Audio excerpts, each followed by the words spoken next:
members of the Scouts and Guides group.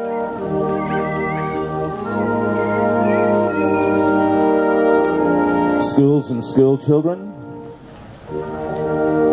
and any members of the public wishing to lay a wreath.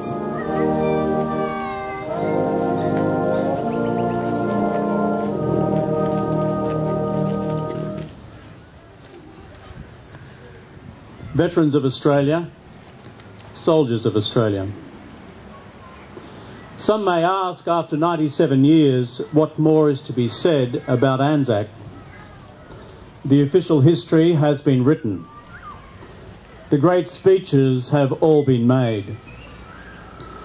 The trees planted as here in this memorial park, each one of them strong, old, established, each one of them here in memory of one of our local lads who went abroad to war only never to return. The names, Jacko, Simpson and the others, and their gallant deeds, all now etched into the nation's memory. The places, Gallipoli, Lone Pine, Suvla Bay, now commonplace names of our streets, of our towns, of our cities. The sounds, the bugle, the thud of cannon fire, the shrill whistle of shrapnel, echo still across the chasms of time. The smells too, the smell of rotting flesh, the unmistakable stench of war, of all wars since time immemorial, compounded still by the sheer scale of this first modern carnage, killing now occurring on an industrial scale. And then there is touch, the letters home from the front, epistles of hope crafted in the sea of despair, but as real, tangible, physical objects, paper held by a soldier's muddied and sometimes trembling hand, loved with the ink of his pen, then held again by mothers, by wives, by sons, by daughters, a world away from the slaughter. These letters are like sacraments of a secular world. Sacraments, as we were once taught, the outward physical sign of an inward and spiritual event, transmitting life from the dead to the living. In some senses, these are the epistles of our nationhood.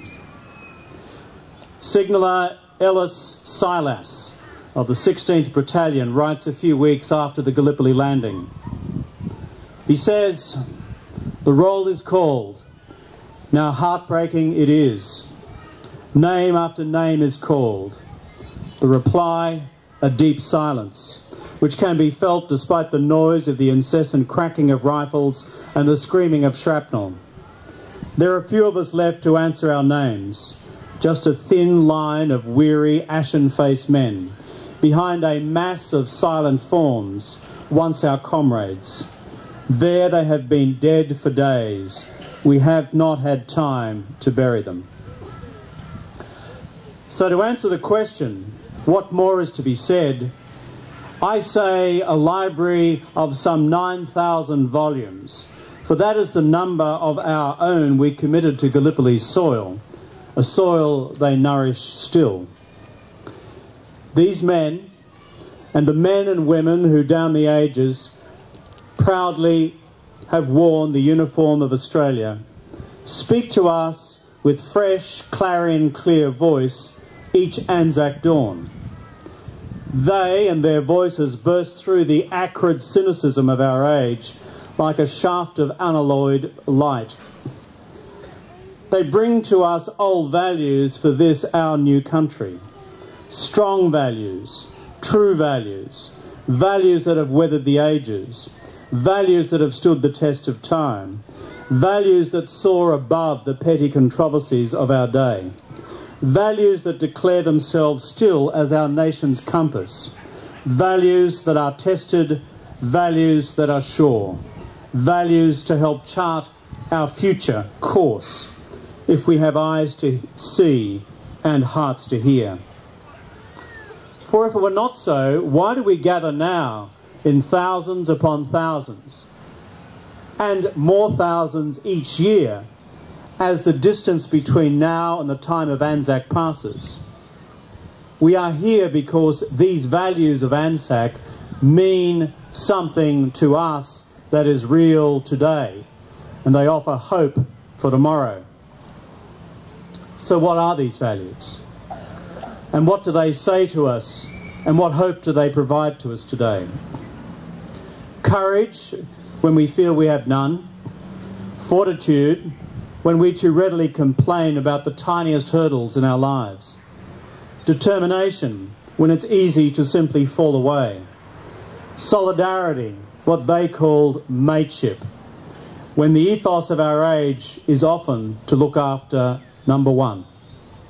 Sacrifice, speaking to an age today when we demand everything today, if not yesterday. A passionate sense of national purpose, now seen by some as unfashionable, if not downright extreme. And civility, as reflected in the ANZAC's attitude to their foes, the Turks, and the Turks to them, now speaks to an age when civility seems often to be dead, as people tear each other to pieces without even the excuse of war. These are the values, just some of the values we see, sense and smell in what we still call ANZAC today, and which we confront afresh each April amidst the resignation, the malaise and the torpor of our current age. They speak to us of new possibilities for the future. They speak of a positive vision for our future. They speak to us of the sheer perseverance that we need to get to that future. And they say no, resoundingly no, to the despair that sometimes characterises our age. Instead, they say to us, lift up your eyes, and with the eyes of your national imagination, imagine the country that we dare to be. One which incorporates this ancient spirit of ANZAC into our modern way of life. And to do so, build the nation's house on the surest of foundations. Foundations of courage, of determination, of ingenuity, of mateship. For otherwise, their sacrifice is in vain. And the nation they fought for is little more than pedestrian, an everyman's journey, an unremarkable place. I believe by instinct we Australians choose ANZAC, and we are at our best when we so choose. And we respond to the better angels of our nature. And we are at our absolute worst when we do not, and we meekly submit to the spirit of the age. Beyond these things, I believe the ANZACs would have us reflect on one further thing still. Yes, they say to us, honour the dead, and the values for which they died.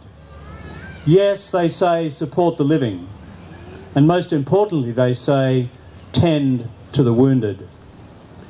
We will soon have among us tens of thousands of returned servicemen from Iraq, from Afghanistan, from Timor, and from other parts of the world. Our solemn oath to the ANZACs, and through them, through their Returned and Services League, is to look after these modern-day ANZACs as well, who will march in greater and greater numbers in the ANZAC parades of the future. This is a solemn duty of all governments, the solemn duty of the RSL, the duty of us all gathered here today in solemn ceremony, lest we forget the ANZACs of the past, lest we forget the ANZACs of today, lest we forget the values of ANZAC as we build the Australia of tomorrow. Lest we forget.